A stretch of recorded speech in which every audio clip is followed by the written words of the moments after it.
为什么你总是遇到让你崩溃的人？烂人真的特别喜欢找上你吗？不管是总爱使唤人的老板，爱拖延的同事，从不回你讯息的朋友，还是一次又一次劈腿的渣男、渣女，你是不是觉得这世界根本在针对你？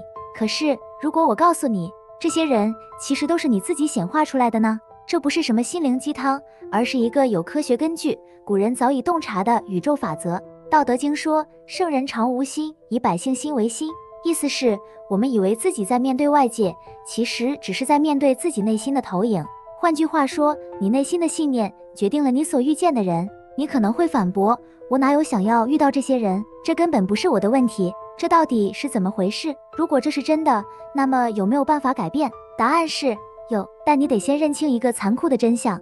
心理学家 Daniel Kahneman 在快思慢想中指出，人类的思维模式分为直觉系统与深度思考系统。当一个人频繁关注某个主题，例如烂人好多，为什么我总被欺负，这些想法会变成大脑的预设认知，导致你无意识地寻找并强化这种经验。也就是说，人脑无法分辨想要和抗拒，只会专注于你投注最多能量的地方。这就是为什么害怕穷的人会一直存不到钱，害怕被骗的人会特别容易遇到骗子，害怕被背叛的人总是吸引劈腿的对象。这一点，老子在《道德经》里也讲得非常透彻。天下皆知美之为美，斯恶已；皆知善之为善，斯不善已。当你执着于区分美丑、好人坏人时，反而强化了坏人的存在。简单来说，当你越在意烂人怎么这么多，烂人就会不断出现在你面前。这不是宿命，而是你的意识创造出来的现实。那么问题来了，如何改变这个现实？方法一，改变内在剧本，停止负面显化。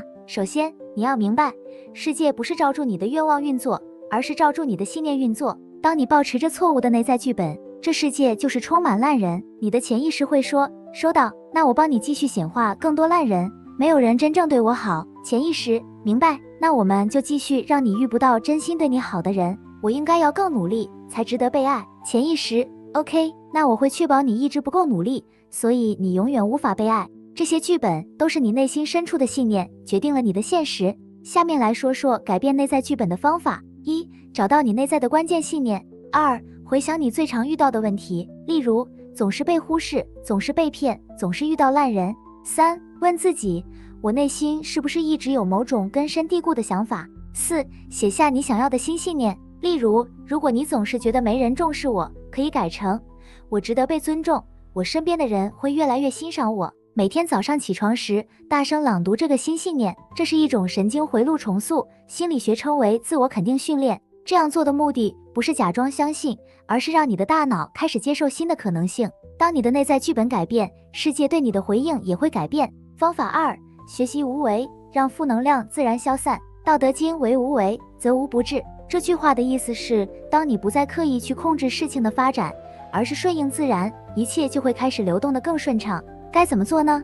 当你遇到烂人，先问自己这件事让我内心触发了什么感受，不压抑，不抗拒，单纯观察自己的情绪，对自己说，我允许这种感受存在，但它不定义我。深呼吸3次，然后对自己说，我选择放下，让能量自由流动。当你学会不争，不试图控制、抗拒、强求，很多问题反而会自己消失。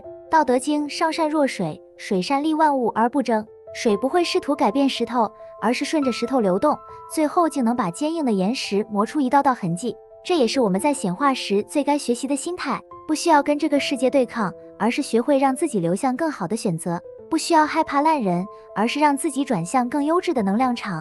当你愿意从控制转向顺势而为，你的世界就会开始改变。现在你知道了，你遇到的人和事都是你内在信念的投影。当你停止抗拒，改变内在剧本，你的现实也会开始改变。道德经教我们不争而胜，当你停止执着，世界反而会自然调整。留言告诉我，你最常遇到什么样的人？这可能是什么样的内在投影？我们一起来破解。如果你想学习更多显化技巧，让你的生活开始顺流而行，记得按赞、订阅道法人生，并开启小铃铛，这样你就不会错过下一集。我们下次见，让我们一起用轻松又实用的方法，解锁属于你的丰盛人生。